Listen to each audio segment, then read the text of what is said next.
Pour les 650 000 Français qui souffrent de bégaiement, parler est une épreuve quasi permanente. Dans la vie quotidienne. Quelle est l'origine de ce trouble et comment peut-on le maîtriser? De nombreux enfants n'arrivent pas à prononcer certains sons. On dit qu'ils zozotent. Le niveau ma chambre. Et si cela persiste à l'âge adulte, quelles sont les solutions pour y remédier? Nos spécialistes décryptent ces troubles de la parole. Julien, 26 ans, est étudiant en droit. Depuis son entrée au collège, l'oral n'est pas son fort. Dans la vie quotidienne, il y a des situations qui sont plus propices au bégaiement, telles que les appels téléphoniques. Mais que se passe-t-il exactement lorsque Julien prend la parole? La parole, c'est un mouvement. C'est une suite de gestes enchaînés extrêmement fins et qui sont destinés à produire les formes sonores du langage. Alors, qu'est-ce qui se passe dans le bégaiement? Eh bien, déjà, au niveau du larynx, quand on produit la voix, il y a des contractions involontaires. Et le larynx va se bloquer au lieu de commencer à vibrer doucement et émettre une jolie voix ou un joli son. C'est un peu comme une crampe, lorsque le muscle se contracte involontairement et n'obéit plus. À quoi est-ce dû? C'est dû totalement à ce qui se passe dans le cerveau. Et ce qui se passe dans le cerveau, c'est que les ordres vont être mal émis, mal interprétés et mal répercutés. Lorsque l'on parle, on active plusieurs zones de notre cerveau. Celle du langage, située dans le cortex gauche, communique avec la zone motrice au centre du cerveau à l'aide de connexions neuronales. Chez les personnes bègues, ces zones communiquent mal entre elles. D'autres parties du cerveau doivent alors prendre le relais pour donner l'ordre de parler. Et on a une hyperactivation de zones du cerveau qui, d'habitude, ne participent pas à la production de la parole. Je compare ça souvent au funambule, qui est sur son fil, et puis tout d'un coup, il commence un peu à déraper, donc il va balancer avec son balancier. Et bien dans le cerveau qui bégaye, enfin de la personne qui est en train de bégayer, ce cerveau va recruter des airs supplémentaires pour essayer de compenser ce qui se passe et que la parole arrive à sortir. La parole prend alors plus de temps à se former, ce qui crée le bégaiement. Ce défaut apparaît-il dès l'enfance? Les altérations cérébrales, elles sont dues à une prédisposition génétique. Une prédisposition qui peut être assez variable, mais quand même, qui provoque quand même du bégaiement. Le bégaiement est donc programmé dans nos gènes, mais il ne se déclenche pas forcément dès l'enfance. Il peut se déclarer bien plus tard dans la vie sous l'effet d'un épisode émotionnel intense. Dès lors, au moindre stress, le bégaiement revient. Julien, lui, ce sont les appels téléphoniques qu'il redoute le plus. Allô ? Le plus dur dans les appels téléphoniques, c'est que l'interlocuteur ne nous voit pas en face et ne nous juge que sur la parole. Depuis 5 ans, il est suivi par une orthophoniste, Véronique Aumont-Boucan. Aujourd'hui, l'un des exercices consiste à simuler un entretien téléphonique professionnel.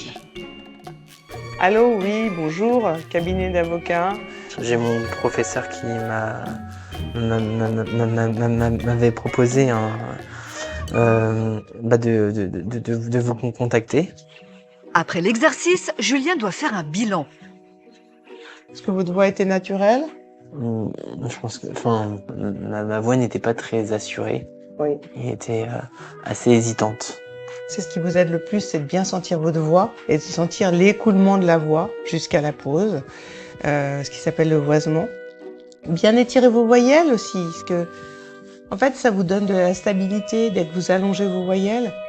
Julien applique maintenant ces techniques à un exposé qu'il présentera bientôt devant un jury.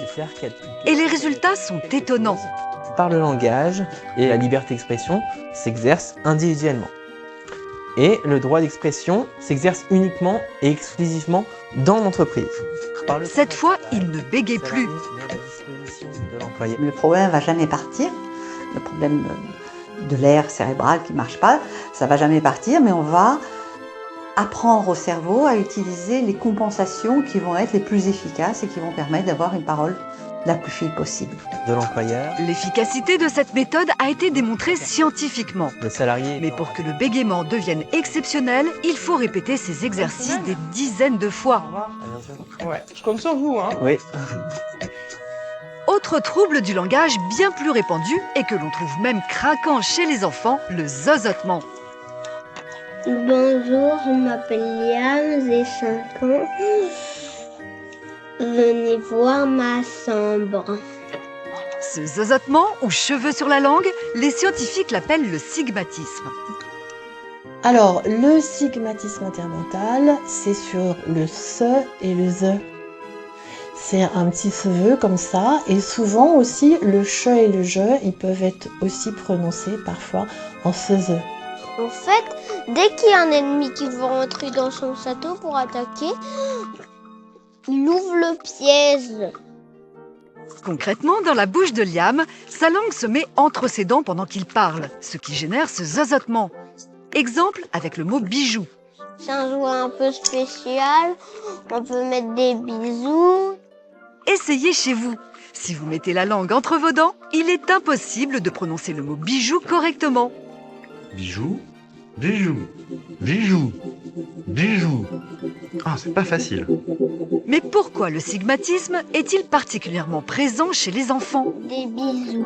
Si cet enfant qui grandit n'a pas acquis le bon geste, c'est souvent dû peut-être à une prise tardive du biberon ou bien une utilisation un peu trop fréquente de la tétine ou de la totote qui renforce justement ce mouvement d'avant en arrière de la langue. En temps normal, la langue, au repos, se colle au palais. Mais chez certains enfants, elle se place au milieu de la bouche, la pointe collée aux dents. En cause, une utilisation trop fréquente ou trop tardive du biberon ou de la tétine, ou bien une respiration par la bouche et non par le nez. Si l'enfant ne respire pas bien par le nez, il a donc constamment la bouche ouverte. Un peu comme quand vous êtes enrhumé. Donc s'il a une langue basse, cette langue ne trouve pas sa bonne position. À partir de 6 ans, le sigmatisme disparaît dans la majorité des cas, car la langue se remet naturellement à la bonne place. Mais parfois, le zozotement persiste à l'âge adulte. C'est le cas de Judith, 24 ans. Depuis 2 mois, elle voit une orthophoniste et ses progrès sont stupéfiants. Donc j'ai un léger sigmatisme depuis que je suis toute petite et ça me dérangeait sur des mots, surtout avec les S, comme par exemple salade, ça donnait plutôt salade avec un sifflement et ma langue qui était en avant de mes dents. Ou sinon tissu qui donnait plutôt tissu. Aujourd'hui, 3e séance de rééducation avec Catherine Thibault. Puis maintenant, on va faire le sourire avec la prononciation du S en faisant le bruit du serpent. Et notre orthophoniste a plus d'un exercice dans son sac pour forcer la langue de Judith à bien se placer. Le clic lingual va aider au bon positionnement de la langue au palais, en même temps que l'ouverture, ce que j'appelle le crocodile, avec aussi la langue au palais. En moins d'une dizaine de séances, le zozotement peut disparaître totalement. Bégaiement, zozotement, il n'y a pas de fatalité. Vous avez maintenant tous les outils pour devenir de parfaits orateurs.